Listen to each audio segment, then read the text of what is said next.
Halo guys, balik lagi sama gua Lucky ID. Seperti biasa sebelum mulai videonya, buat kalian yang sudah dukung channel Min selama ini, terima kasih banyak. Dan buat kalian juga yang sudah donasi, terima kasih banyak. Semoga dilancarkan rezekinya, amin.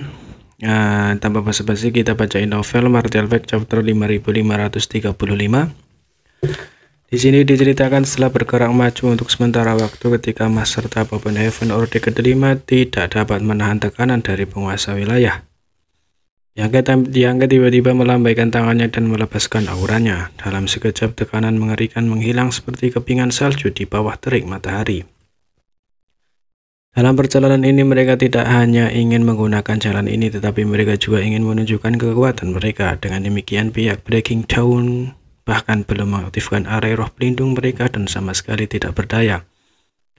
Melihat Yangke begitu mudah menetralisir tekanan penguasa wilayah, moral pasukan ras manusia melonjak dan teriakan mereka menjadi lebih keras. Semua penguasa wilayah mengenakan ekspresi bermartabat. Orde ke-8 ras manusia ini memang agak terlalu kuat. Tidak heran dia bisa melarikan diri dari tangan Royal Lord. Breaking Dawn terus maju sampai 3 juta kilometer jauhnya dari pasukan Klan Tinta. Pada jarak yang begitu dekat dengan penguasa wilayah bawaan yang kuat dan Master Open Heaven Orde ke-8, seolah-olah mereka berdiri tepat di depan satu sama lain. Segala jenis teknik rahasia akan dapat menjebak pihak lain dalam jangkauan serangan mereka, dan tindakan abnormal apapun dapat menyebabkan perang besar antara kedua ras. Di masa lalu ketika kedua pasukan saling berhadapan, siapa yang berani bertindak seperti itu, lebih baik jika mereka tidak peduli dengan kehidupan mereka sendiri. Tetapi jika mereka benar-benar dipaksa ke dalam situasi seperti itu oleh ras manusia, Klan Tinta pasti tidak akan mentolerir dan akan bertarung lebih dahulu. Tapi sekarang bahkan dengan Breaking Dawn berdiri sendirian di depan tentara, Klan Tinta tidak berani bertindak gegabah. Di atas Breaking Dawn, semua anggota tim gugup dan bersemangat.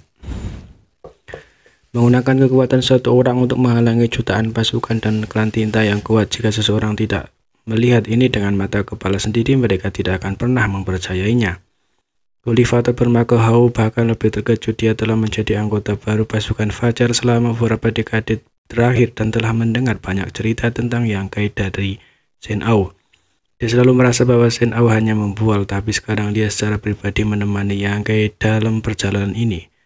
Dia tahu bahwa reputasinya memang pantas. Jika bahkan seorang kultivator dengan nama keluarga Hau seperti ini tidak perlu menyebut Shen Hao dan anggota tim lainnya. Mereka semua memasang senyum di wajah mereka. Selama pertempuran pembatasan besar awal surgawi, Yangke telah menghilang dan pasukan Fajar menderita beberapa korban. Dalam pertempuran berikutnya, Dawn Squad hampir lumpuh.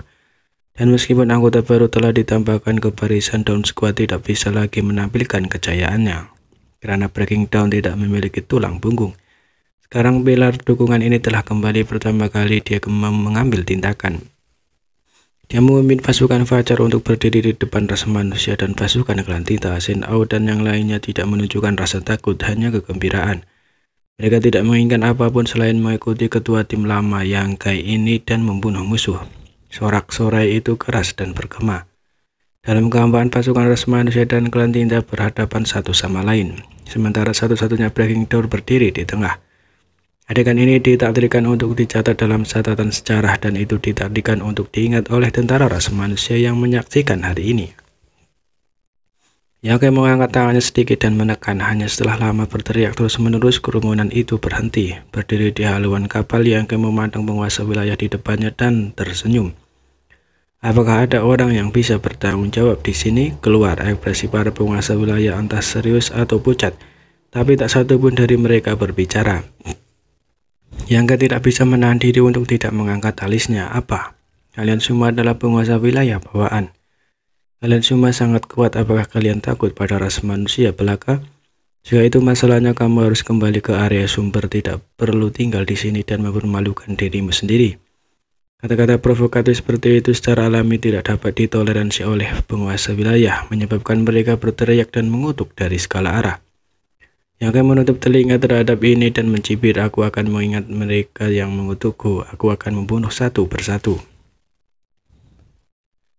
Kutukan itu sekarang berada jika Orde ke-8 lainnya mengatakan ini. Penguasa wilayah mungkin tidak akan mengingatnya. Penguasa wilayah bawahan ini tidak takut pada ras manusia Orde ke-8 biasa. Namun dengan catatan pertempuran Yangke membunuh 3 penguasa wilayah berturut-turut, mereka tidak berani mengabaikannya. Perang antara ras manusia dan klan tinta pasti akan berlanjut. Jika penguasa wilayah ini menjadi sasaran Yangke saat mereka sendirian, hari-hari mereka tidak akan baik dan mereka bahkan mungkin dibunuh olehnya. Tidak mungkin bagi mereka untuk tetap bersama selamanya.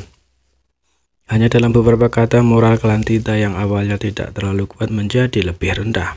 Tuan wilayah klan tinta dengan beberapa tangan melangkah keluar dari kerumunan. Ada juga garis vertikal aneh di dahinya. Jadi tak ingin mengatakan apapun kepada Yangke, ras manusia itu berbahaya, dan ini adalah sesuatu yang mereka semua alami secara mendalam. Cara terbaik untuk menghadapi ras manusia adalah dengan bertarung. Tidak peduli apa yang dikatakan atau dilakukan ras manusia, yang harus mereka lakukan hanyalah bertarung. Tetapi jika dia tidak melangkah maju sekarang, situasinya mungkin menjadi jauh lebih buruk. Mata Yangke menyapunya, memeriksanya dari ujung kepala hingga ujung kaki, memberikan perhatian khusus pada tanda vertikal di dahinya. Diam-diam berpikir bahwa tanda vertikal ini jelas bukan hanya untuk pertunjukan, itu mungkin teknik yang sangat kuat. 6 tangan 6 lengan di depan pasukan ras manusia Ouyang Li mau tidak mau mengendus dingin. Mereka telah bertarung dengan penguasa wilayah klan tinta di wilayah Nether Misterius selama beberapa dekade, jadi mereka secara alami memiliki pemahaman tentang situasi klan tinta. Meskipun tuan wilayah bawaan semuanya sangat kuat dan lebih kuat dari tuan wilayah biasa, masih ada beberapa perbedaan dalam kekuatan.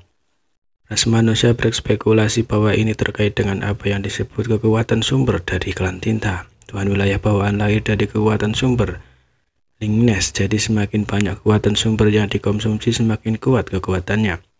6 lengan ini adalah penguasa wilayah yang paling kuat di wilayah Nether Misterius. Ouyang Li telah bertarung dengannya terakhir kali dan terluka parah.